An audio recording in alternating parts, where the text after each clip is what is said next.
या देवी सर्वभूतेषु मां शान्तिरूपेण संस्थिता। नमस्तस्यै नमस्तस्यै नमस्तस्यै नमो नमः। ओम दुर्म दुर्गाय नमः। दोस्तों, आज की वीडियो में आप जानेंगे चैत्र नवरात्रि में कलश विसर्जन करने का शुभ मुहूर्त क्या है, कलश विसर्जन करते समय किन बातों का ध्यान रखना है, क्या विधि है कलश विसर्जन करने की। इसके अलावा नवरात्रि में प्रतिदिन जो हम माँ को वस्तु अर्पित करते हैं, जैसे कि पान का पत्ता, लौंग, इलायची, सुपारी या कोई उपाय करते हैं, वह सामग्री या जैसे कि अगर सुहाग की सामग्री आपने अर्पित की है, वस्त्र इत्यादि अर्पित किए हैं, तो उन वस्तुओं को क्या करें। इसके अलावा कलश की सामग्री जैसे नारियल, जल, पान का पत्ता, फूल इत्यादि या जो पंच पल्लव इत्यादि है, उनका क्या करना है। चौकी पर जो हम देवता विराजित करते हैं, कई सारे देवी देवता विराजित करते हैं, जैसे कि नवग्रह मंडल,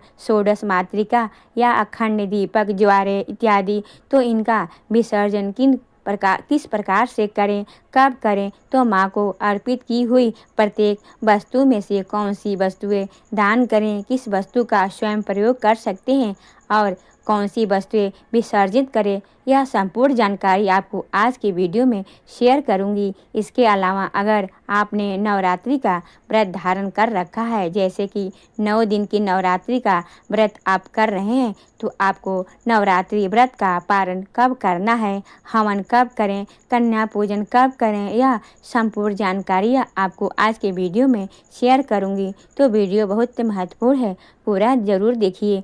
अच्छी लगे वीडियो तो लाइक भी ज़रूर कीजिएगा, क्योंकि आपके लाइक्स, आपके कमेंट्स मेरे लिए बहुत महत्वपूर्ण होते हैं। यह एकमात्र जरिया है जिनसे मुझे पता चलता है कि आपको यह वीडियो अच्छी लगती है और आपके लिए यह वीडियो उपयोगी है। तो अगर वीडियो अच्छी लगे तो लाइक तो ज़रूर ही किया कीजिए। तो सबसे पहले जानते हैं कि अष्टमी कब है, नवमी कब है। देखिए, चैत्र नवरात्रि की अष्टमी 26 मार्च को है और 27 मार्च को नवमी तिथि है। सूर्योदय कालीन नवमी तिथि 27 मार्च को है। हालांकि 26 मार्च को अष्टमी और नवमी तिथि दोनों ही संयुक्त रूप से है, इसीलिए सूर्योदय कालीन तिथि के अनुसार 27 मार्च को नवमी है। तो अगर आपके यहाँ कन्या पूजन अष्टमी में करते हैं तो आप 26 मार्च को करेंगे, और जिनके यहाँ कन्या पूजन नवमी में करते हैं, सूर्योदय कालीन नवमी को मानते हैं अगर आप लोग, तो आप लोग 27 मार्च को नवमी तिथि में कन्या पूजन, हवन इत्यादि कर सकते हैं। बस इतना ध्यान रखना है कि अगर आप नवमी तिथि पर कन्या पूजन कर रहे हैं तो नवमी तिथि समाप्त हो जाएगी 27 मार्च को सुबह 10:07 पर। तो सबसे पहले आप लोग कन्या पूजन, हवन इत्यादि जरूर कर लीजिए। अब बात करें नवरात्रि व्रत के पारण के बारे में, तो देखिए, नवरात्रि व्रत कई प्रकार से किए जाते हैं। कई भक्त हैं जो 2 दिन का नवरात्रि व्रत करते हैं, जैसे कि पहले दिन का व्रत करते हैं प्रतिपदा तिथि पर, और अंतिम जो व्रत होता है, जैसे दूसरा व्रत जो उनका होता है, वह उसके अनुसार होता है कि उनके यहाँ अष्टमी पूजी जाती है या फिर नवमी। जैसे कि अष्टमी में अगर कन्या पूजन, हवन इत्यादि करते हैं तो सप्तमी को व्रत करते हैं, अष्टमी को कन्या पूजन करते हैं और फिर व्रत का पारण आप कर सकते हैं। और अगर आपके यहाँ नवमी पूजी जाती है तो अष्टमी में आप व्रत करते हैं और नवमी में कन्या पूजन करते हैं, हवन करते हैं और व्रत का पारण करते हैं। तो इसके आधार पर अगर आपने सप्तमी में व्रत धारण किया है, 25 मार्च को व्रत किया है, तो 26 को आपको कन्या पूजन, हवन करने के बाद व्रत का पारण कर सकते हैं। और अगर आप 26 को व्रत करेंगे, अष्टमी का व्रत करते हैं, तो नवमी कन्या पूजन करेंगे 27 मार्च को, और फिर 27 मार्च को अपने व्रत का पारण करेंगे। और अब बात करेंगे कि अगर आप व्रत करते हैं पूरे 9 दिनों का, पूरी नवरात्रि का व्रत करते हैं, तो आपको व्रत का पारण कब करना है। देखिए, अगर आपने पूरी नवरात्रि का व्रत धारण कर रखा है तो आप व्रत का पारण करते हैं 10वीं तिथि में।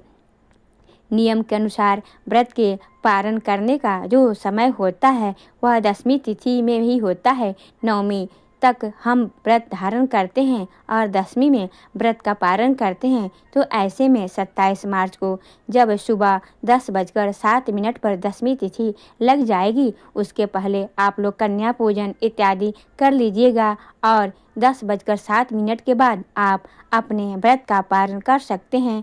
लेकिन इससे पहले आपको ध्यान रखना है, कन्या पूजन कर लीजिए, हवन कर लीजिए, कलश का विसर्जन कर दीजिए। कलश विसर्जन की बस विधि करनी है आपको, जैसे कि अक्षत पुष्प लेकर और कलश हिला देना है। बाकी जो चौकी पर सामग्रियाँ है यह आप बाद में उठा सकते हैं। आप अपने व्रत का पारण कर सकते हैं। सुबह 10:07 के बाद 27 मार्च को आपने व्रत पूरे 9 दिनों का धारण कर रखा है, तो 27 मार्च को व्रत का पारण आप कर सकते हैं। अब बात करें कलश विसर्जन के बारे में, तो देखिए कलश का विसर्जन 27 मार्च को करेंगे, मतलब 26 मार्च को कलश का विसर्जन नहीं किया जाएगा। अगर आपके यहाँ अष्टमी पूजी जाती है, आप कन्या पूजन अष्टमी में करते हैं या फिर हवन करते हैं अष्टमी में, तो भी आपको जो विसर्जन करना है कलश का वह आप 27 मार्च को ही करेंगे। तो 26 मार्च को आप कन्या पूजन कर लीजिए, हवन कर लीजिए, लेकिन विसर्जन करना है 27 मार्च को। इससे बाद 26 मार्च को अष्टमी और नवमी तिथि दोनों संयुक्त रूप से है। तो ऐसे में कई भक्त जो नवमी तिथि पर कन्या पूजन करते हैं वह अभी 26 मार्च को कन्या पूजन कर रहे हैं, जो बिल्कुल गलत नहीं है। आप कर सकते हैं, लेकिन कलश का विसर्जन भी आपको 27 मार्च को ही करना है। तो चौकी वही रहेगी, कलश भी उसी प्रकार से रखा जाएगा। आप अलग से नारियल मंगा लीजिए और अगर आप कन्याओं को देना चाहते हैं तो उस नारियल को तोड़कर कन्याओं को नारियल दे सकते हैं। अखंड दीपक उसी प्रकार से प्रज्वलित रहेगा। 27 मार्च को भी अखंड दीपक प्रज्वलित रहेगा, क्योंकि 27 मार्च को सूर्योदय कालीन नवमी तिथि है।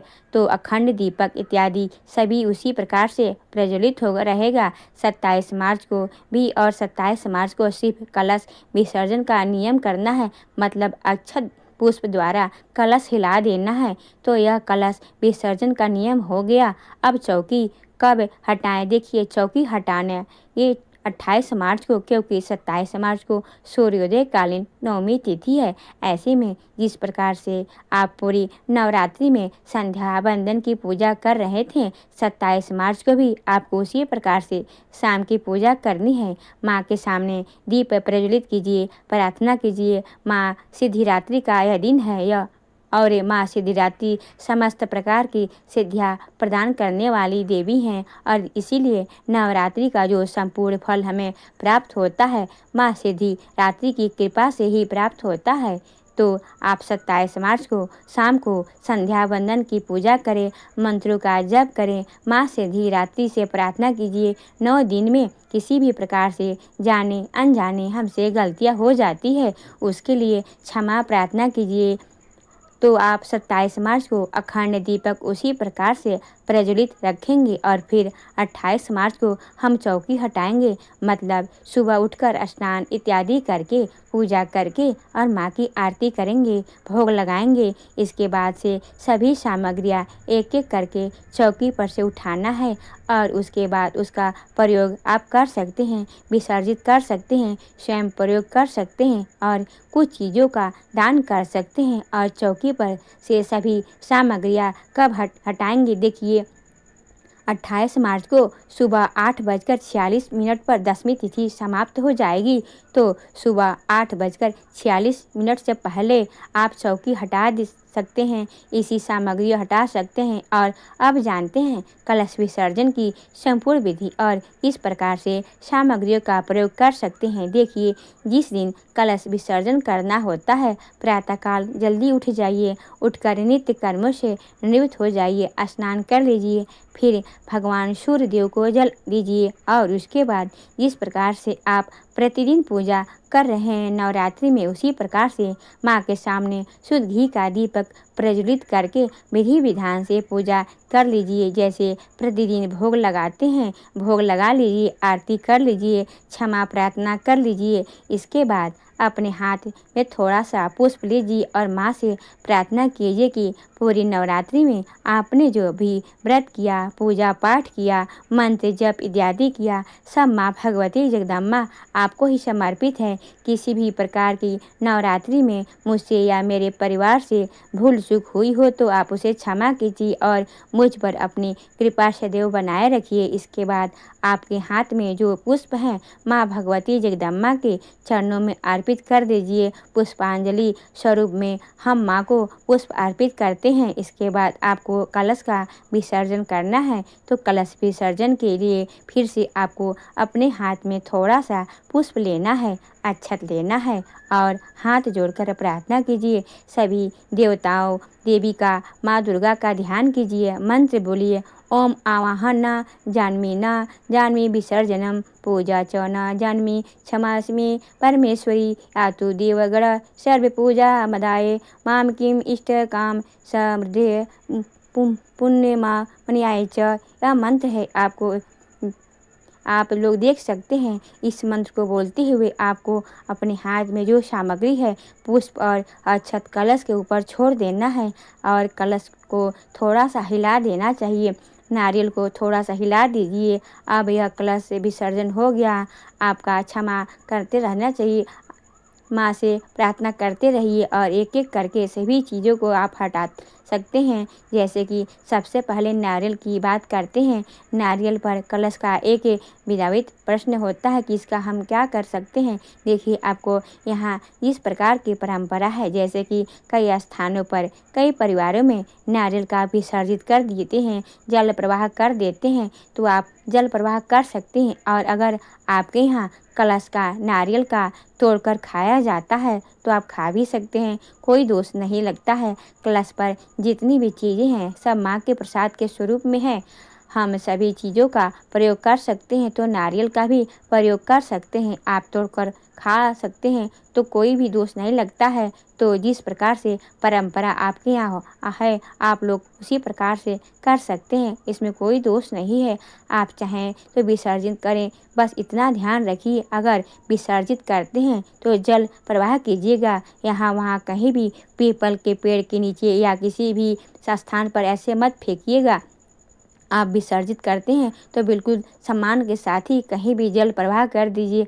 जब भी आपका किसी नदी में आसपास जाना हो तब ले जाइए, जब तक कि घर में सुरक्षित रखिए। या फिर कई लोग ऐसा भी करते हैं, साल भर उस नारियल को रखते हैं, मतलब अगली नवरात्रि तक नारियल को रखते हैं और फिर अगली नवरात्रि में विसर्जन करते हैं। तो जैसे भी आपके यहाँ होता हो आप लोग उसी तरह से करिए। नारियल के अलावा जैसे कि पूर्ण पात्र चावल होता है उसका क्या करें, कलश के नीचे चावल रखा जाता है उसका क्या करें। पूजा में हम जितनी भी जगह चावल का प्रयोग करते हैं, अक्षत का प्रयोग करते हैं, अक्षत का क्या करें। तो देखिए, जो भी अक्षत हम प्रयोग करते हैं पूजा में, मतलब चौकी पर, वह सारे अक्षत आप पक्षियों को डाल दीजिए। उसका प्रयोग खाने में नहीं करना है। कलश में जो जल है उसका छिड़काव कर लीजिए पूरे घर में। मतलब जो आम का पत्ता होता है वो पंचपल्लव हम रखते हैं कलश में, उसी पत्ते से पूरे घर में छिड़काव कर देते हैं। और जैसे कि दुकान है आपकी, कई व्यवसाय स्थल है, तो वहाँ पर भी उस जल का छिड़काव कर सकते हैं। तो इस जल में घर का शुद्धिकरण होता है, नकारात्मक ऊर्जा दूर होती है। घर के सभी सदस्यों के ऊपर आप जल के छींटे दीजिए। इस जल से द्वारा अच्छे स्वास्थ्य की प्राप्ति होती है, माँ की कृपा प्राप्त होती है। और कलश में जो वस्तुएं डाली जाती है आपने जैसे कि लौंग, इलायची, सिक्का, सुपारी इत्यादि, उसका क्या करें। देखिए, कलश में जो लौंग, इलायची, सुपारी, हल्दी डालते हैं, इन सभी चीज़ों का आप विसर्जन करेंगे। लेकिन अगर आपने कलश में कमलगट्टे डाल रखे हैं या फिर गोमती चक्र डाल रखा है और सिक्का भी सभी डालते हैं, तो यह सब चीज़ें आप धो लीजिए, मतलब थोड़ा सा सुखा लीजिए उसको और एक लाल कपड़े में बांधकर अपने घर में धन रखने का स्थान पर या फिर पर्स इत्यादि में रख सकते हैं।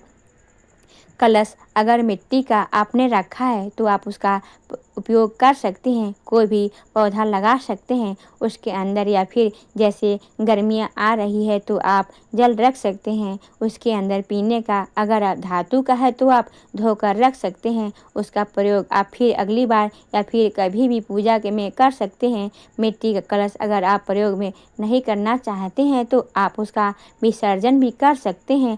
बात करें ज्वारे की तो ज्वारे जयंती के स्वरूप होते हैं। चांदी के सिक्के से हम उनको काटते हैं, मतलब चाकू का प्रयोग नहीं करते हैं। चांदी के सिक्के से आप उसको काटिए और थोड़ा थोड़ा सभी देवी देवताओं को अर्पित कीजिए। मतलब वहाँ पर जितने भी देवी देवता चौकी पर विराजित हैं सभी देवी देवताओं के सामने आपको इस प्रकार से ज्वारे काट कर अर्पित करना है। प्रार्थना करना है कि हमारे घर में सुख समृद्धि हमेशा बनी रहे, माँ की कृपा बनी रहे। इसके बाद परिवार के सभी सदस्यों के कान पर आपको, मतलब दाहिने कान पर आपके ज्वारे रखने होते हैं। तो परिवार में जितने भी सदस्य हैं सबके कानों में थोड़ा थोड़ा ज्वारे काट कर लगा दीजिए। आपको जो तिजोरी है उसमें आप रख सकते हैं। बच्चों की जो बुक शेल्फ होती है, अलमारी होती है, उसमें आप थोड़े से रख सकते हैं। देखिए यह एक कृपा होती है माँ की। अब ज्वारे अच्छी प्रकार से उगते हैं तो मन को एक प्रसन्नता होती है, तसल्ली होती है कि माँ की कृपा हमें प्राप्त हुई है। और उस ज्वारे का प्रयोग आपको इसी प्रकार से करना है।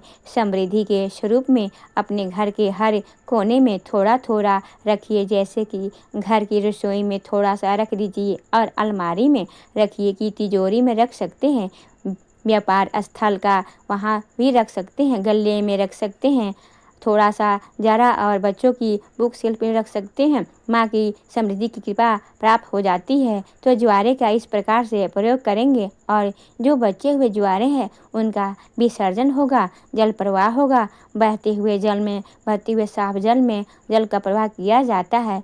आप चाहें ज्वारे का विसर्जन करने हो या कोई भी सामग्री बहते हुए जल में प्रवाह कीजिए, या फिर मिट्टी के नीचे खोद कर दबा दीजिए।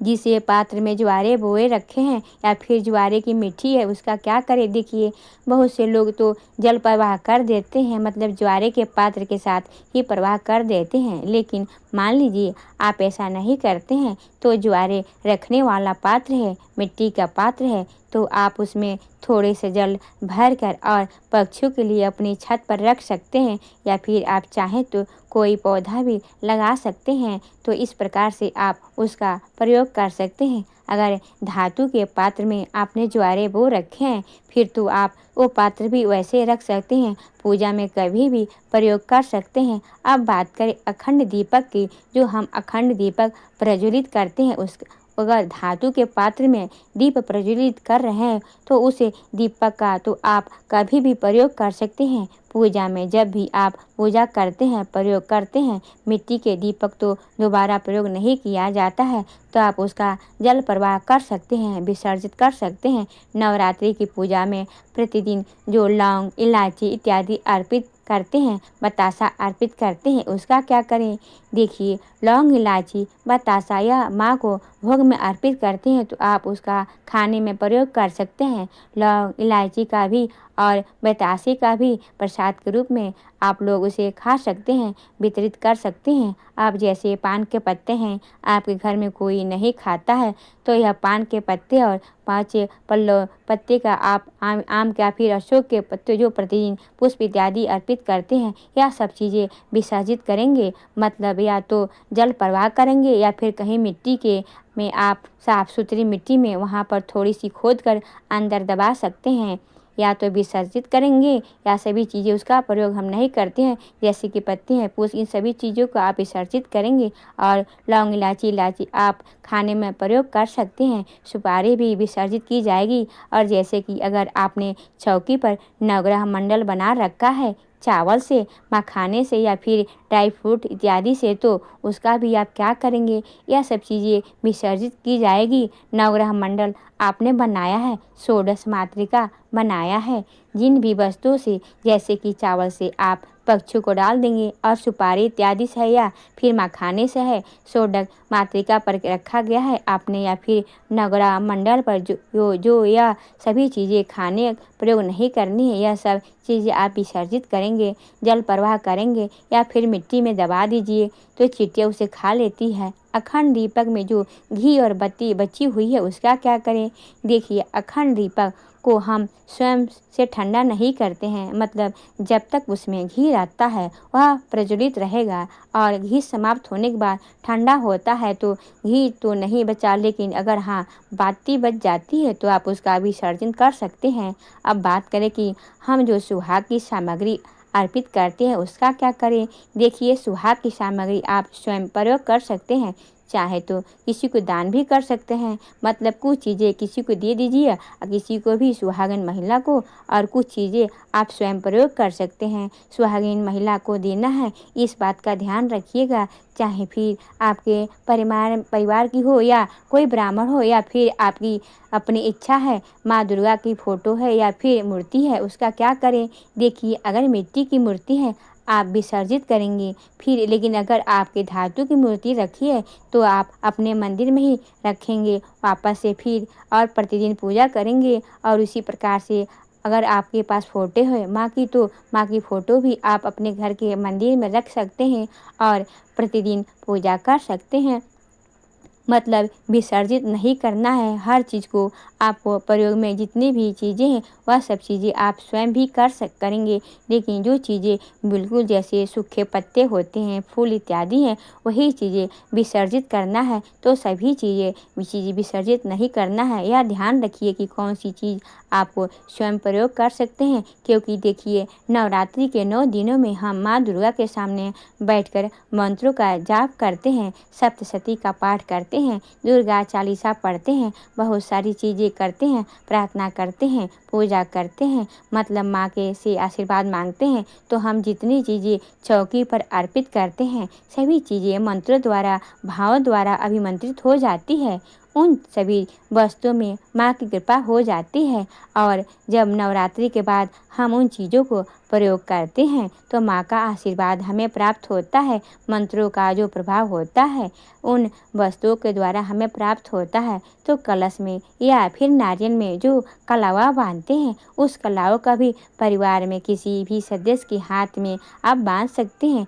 अब बात करें कि अगर आपने चौकी पर लाल कपड़ा बिछा रखा है तो उसका क्या करें? देखिए, लाल कपड़ा आप धो कर रख लीजिए, फिर से दोबारा पूजा में प्रयोग कर सकते हैं। पूजा की चौकी भी आप दोबारा पूजा में प्रयोग कर सकते हैं। तो इस प्रकार से नवरात्रि में कलश का विसर्जन हम करते हैं और सभी वस्तुओं का यथा प्रयोग संभव करते हैं। नवरात्रि में जो माँ का हम प्रसाद अर्पित करते हैं, पंचमेवा इत्यादि, इसका आप स्वयं से प्रयोग कर सकते हैं खाने में और किसी को वितरित कर सकते हैं प्रसाद के स्वरूप में। अब जैसे कई भक्तों के प्रश्न आते हैं कि पूजा में जो सामग्री हम अर्पित करते हैं माँ को, उसमें से कई चीज़ें बच गई है, जैसे कि हवन सामग्री बच गई है, ज़्यादा घी बच गई है, बाती इत्यादि बच गई है, धूप बत्ती अगरबत्ती बची हुई है, उसका क्या करें? देखिए, यह सब चीज़ें पूजा की सामग्री है। आप प्रतिदिन घर में पूजा करते ही हैं तो प्रतिदिन ही पूजा में आप इन सभी चीज़ों का प्रयोग कर सकते हैं। देखिए, कलश का विसर्जन अर्थात कलश जो हिलाने का कार्य है, जो कलश हिलाने की विधि है वो आपने को करना है 27 मार्च को, लेकिन चौकी पर हटाने का जो कार्य है वह आप करेंगे 28 मार्च को सुबह 8:40 से पहले। अब बात करेंगे चौकी हटाएंगे तो आपको ध्यान रखना है कि चौकी के पास आपको एक दीपक प्रेरित करके रख देना है, क्योंकि वह स्थान खाली नहीं छोड़ा जाता है। तो थोड़ा सा घी डालकर एक दीपक प्रज्वलित करके जहाँ पर चौकी रखी थी वहाँ पर रख दीजिए। और हाँ, चौकी हटाने के बाद आपको घर में झाड़ू पोछा इत्यादि कम से कम 1 आध घंटे तक नहीं करना है। ऐसा करने से लक्ष्मी घर से चली जाती है, तो इस बात का ध्यान ज़रूर रखें। एक और चीज़ अब आपको चौकी पर से एक एक वस्तु हटा रहे होते हैं, तब आपको पूरे समय माँ से क्षमा प्रार्थना करते रहना है। मंत्र जप करते रहना है। किसी भी मंत्र का जप करते रहिए, जैसे कि सर्व मंगल मांगल्ये शिवे सर्व साधिके शरण्ये त्र्यंबके गौरी नारायणी नमस्ते। इस मंत्र का जप करते हुए एक एक सामग्री आपको हटाना है और माँ से प्रार्थना कीजिए कि आपका सौभाग्य बना रहे, आपकी समृद्धि बनी रहे, इस प्रकार से खुशियाँ बनी रहे कि अगली बार फिर नवरात्रि में आप माँ की स्थापना करके विधि विधान से पूजा करें। तो इस प्रकार से नवरात्रि के कलश का विसर्जन हम करते हैं। बहुत आवश्यक होता है इन बातों का ध्यान रखना, क्योंकि नवरात्रि में जिस प्रकार से हम प्रतिपदा तिथि पर माँ की स्थापना करते हैं, आह्वान करते हैं, उसी प्रकार से बहुत ही श्रद्धा भाव से विसर्जन भी करना चाहिए। तो उम्मीद करती हूँ वीडियो आपके लिए उपयोगी होगी। वीडियो अच्छी लगी है तो लाइक कीजिएगा, शेयर भी ज़रूर कीजिएगा फैमिली फ्रेंड्स के साथ। और चैनल पर पहली बार आए हैं अगर तो अभी तक आपने चैनल को सब्सक्राइब नहीं किया है, तो आज की वीडियो अगर आपको अच्छी लगे तो चैनल पर सब्सक्राइब कर दीजिएगा, बेल बटन को ज़रूर प्रेस कर दीजिएगा, ताकि आने वाली सभी वीडियो की नोटिफिकेशन आपको सही समय पर प्राप्त हो। मिलती हूँ मैं आपसे अगली वीडियो में, तब तक के लिए जय माता दी।